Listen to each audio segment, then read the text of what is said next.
और अम्मी अब्बू परेशानी से मेरे पास बैठे थे। अम्मी मुसलसल रो रही थी। अब्बू ये सोचकर परेशान थे कि मुझ पर कोई जिन हावी है। मैं फौरन उठकर बैठ गई। कहने लगी, अब्बू क्या हुआ? उन्होंने मेरे सर पर हाथ फेर कर कहा, बेटा कुछ भी नहीं हुआ, तुम परेशान मत हो। वो बाहर चले गए। अम्मी मुझको अब 1 मिनट भी अकेला छोड़ने पर तैयार नहीं थी। शाम के वक्त अब्बू के साथ उनके मदरसे के उस्ताद शाह साहब चले आए। वो इजाजत लेकर घर में दाखिल हुए तो मैं और अम्मी चादर ओढ़े बरामदे में खड़ी थी। उन्होंने मेरे सर पर हाथ फेर कर गौर से मेरे चेहरे की तरफ देखा, फिर मुड़कर बेरी के दरख्त की तरफ देखा। अब्बू का हाथ पकड़कर खामोशी से कमरे की तरफ बढ़ गए। मेरा दिल जोर जोर से धड़क रहा था। शाह साहब की उम्र हो चुकी थी मगर उनके इल्म का मुकाबला कोई भी नहीं कर सकता था। मेरी नजरें बेरी के दरख्त की तरफ थी मगर शम्मास का दूर दूर तक नामो निशान नहीं था। थोड़ी देर बाद अब्बू मुझे बुलाने आए। मैं चुपचाप अब्बू के साथ कमरे में चली गई। 1-2 बातें अब्बू के सामने करके शाह साहब ने कहा, सजाद अली तुम बाहर जाओ, मुझे तुम्हारी बेटी से कुछ बात करनी। अब्बू बाहर चले गए। शाह साहब थोड़ी देर आंखें बंद करके बैठे रहे, फिर मेरी तरफ देखकर पूछने लगे कि बेटा जो मैं पूछूं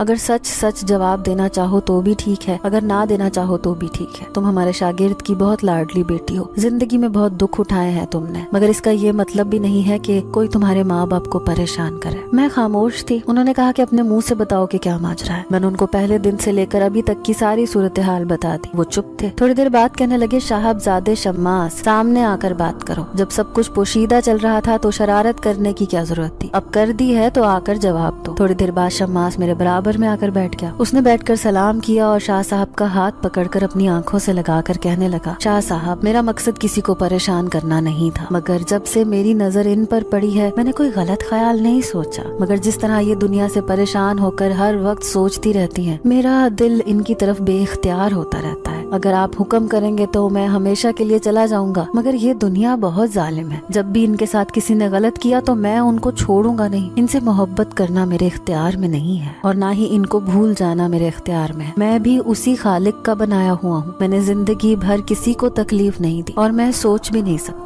आज भी वो सब कुछ जो हुआ वो आप जानते हैं। अगर कोई ऐसा इंसान है जो हमेशा के लिए इनको अपनाने के लिए तैयार हो जाए तो मैं अपने दिल पर पत्थर रख सकता हूँ, मगर इनको अकेले इस दुनिया में कभी भी परेशान होने के लिए नहीं छोड़ सकता। मैं सर नीचे किए उसकी सारी बातें सुन रही थी। मेरी आंखों से आंसू निकल निकल कर गिर रहे थे। शाह साहब ने कुछ सोच कर उसकी तरफ देखा, कहा कि फिलहाल तुम जा सकते। जल्दबाजी में मैं कोई फैसला नहीं करना चाहता। तुम भी समझदार हो, मेहरीन बेटी भी समझदार है, अपना अच्छा बुरा खूब समझ सकते हो। आज किया गया फैसला तुम दोनों की जिंदगी को बदल डालेगा, ये बात हमेशा जहन में रखना। वो सादत मंदी से उठकर एक तरफ गुम हो गया। शाह साहब ने मेरे सर पर हाथ रखकर कहा कि बेटा ये तो तुम जानती हो कि वो कोई आम इंसान नहीं है, बल्कि एक जिन जाता है। हमारी और उनकी दुनिया अलग अलग है। अगर वो तुमसे निकाह करके तुम्हें अपने निकाह में रखना चाहता है तो फिर उसे हमेशा के लिए जिन्नात की दुनिया छोड़कर एक आम इंसान की तरह रहना होगा, या फिर तुम्हें हमेशा के लिए अपनों को छोड़कर जाना होगा। और अगर ये बात तुम्हारे माँ बाप को मालूम होगी तो वो यकीनन यही चाहेंगे कि वो जिन जात हमेशा के लिए तुम्हें छोड़ दे, क्योंकि कोई भी माँ बाप जानबूझकर अपनी बेटी किसी जिन के हवाले नहीं करेंगे। तुम एक सैयद जादी भी हो, ये भी जानती हो कि हमेशा तुम्हारे खानदान में बेटियों ने कुर्बानियाँ दी हैं। मैं दिली तौर पर नहीं चाहता कि जितनी तकलीफें तुम झेल चुकी हो उसके बाद मैं तुम्हारे लिए कोई ऐसा सख्त फैसला करूं कि तुम्हें सारी उम्र तन्हा रहना पड़े। सोच समझ लो, तुम्हारे वालिद से क्या बात करनी है ये मुझ पर छोड़ दो। मैंने सर उठाकर उनकी तरफ देखा, कहा, शाह साहब मैं शम्मास के साथ रहना चाहती हूँ, मैं उससे जुदाई बर्दाश्त नहीं कर सकती। ये मेरी और उसकी जिंदगी है। इतने बरसों से मेरे माँ बाप को किसी इंसान ने ये नहीं कहा कि वो उनकी माजूर बेटी को अपना लेगा। मैं 20